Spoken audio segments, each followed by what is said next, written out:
لو انتي بنوتة مراهقة ومش عارفة لسه تستخدمي ايه المنتجات اللي ليكي وتفيدك وفي نفس الوقت تبقى حاجات خفيفة جدا جدا جدا ليكي، يعني مش هتأذيكي ولا اي حاجة، بالعكس دي هتنفعك.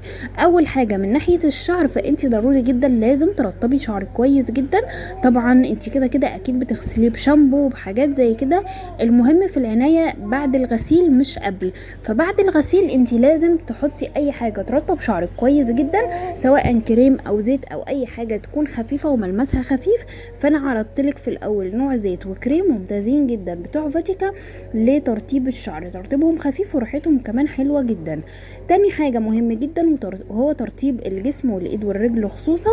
فاي كريم مرطب تستخدميه المهم انك تبداي بالترطيب فورا، لان ده مهم جدا ليكي خصوصا في الفتره دي ان انتي بيبقى معاكي مشاوير كتير ودروس كتير ودايما بره البيت.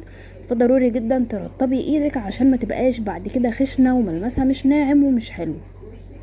وعشان تتجنبي اي اسمرار او اي حاجه، وضروري تستخدمي مقشر. هتقولي لي طب انا مش عايزه اشتري مقشر، انا نزلت لك اكتر من وصفه المقشر تعمليه في البيت، سهل جدا جدا جدا، واي نوع تستخدميه. يعني ابسط نوع وهو مقشر السكر بالليمون والعسل، ده تقشيره عالي جدا وطبيعي ومفيش منه اي ضرر. المقشر تستخدميه على وشك اوكي، عايزه تستخدميه على جسمك ماشي.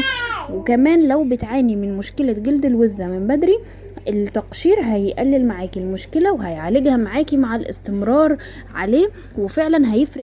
برضو من الحاجات الحلوة جدا اللي انا ارشحها لك وهو جل الصبار. لو قدرتي تجيبي الطبيعي هاتيه، لو هتجيبي الصناعي مفيش مشكلة برضو، بس الطبيعي احسن وافضل.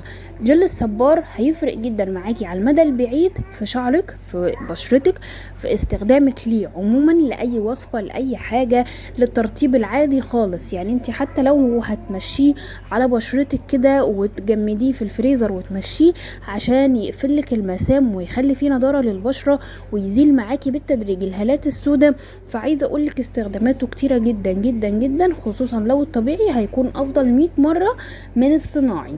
فعشان كده برضو ده من الحاجات اللي لو قدرتي تستخدميها، هو رخيص اساسا الطبيعي ومتوفر، بس لو قدرتي تجيبيه استخدميه. اوعي تستخدمي فاونديشن من بدري ولا بيبي كريم ولا اي حاجه من الحاجات دي. هاتي حاجه طبيعيه تفيد بشرتك زي حليب جوز الهند، ده كريم طبيعي فيه كولاجين، فيه مواد بتفيد بشرتك. مهما هتسيبيه على وشك، مهما يعني طالت المده، هو مش هيأذي بشرتك، بل بالعكس مع الاستمرار عليه هتلاقي بشرتك لونها فاتح، هتلاقي بشرتك ملمسها انعم، وهتلاقيها فعلا فعلا شكلها احسن من الاول بكتير وفيها تحسن. هيديكي تفتيح طبيعي، بشرتك بتمتصه، شكلك طبيعي جدا وخلاص اخد لون بشرتك بس خلى فيها تفتيح درجة او درجتين واداكي شكل طبيعي وحلو جدا. فبالنسبه لي ده من افضل الكريمات للبنات المراهقات اللي عايزه تبدا ان هي تحط ميك اب. ما تستخدميش الحاجات المصنعه على طول والبيبي كريم والحاجات دي اللي هتاذي بشرتك، خليكي في الحاجات الطبيعيه زي حليب جوز الهند، اي نوع طبعا تستخدميه.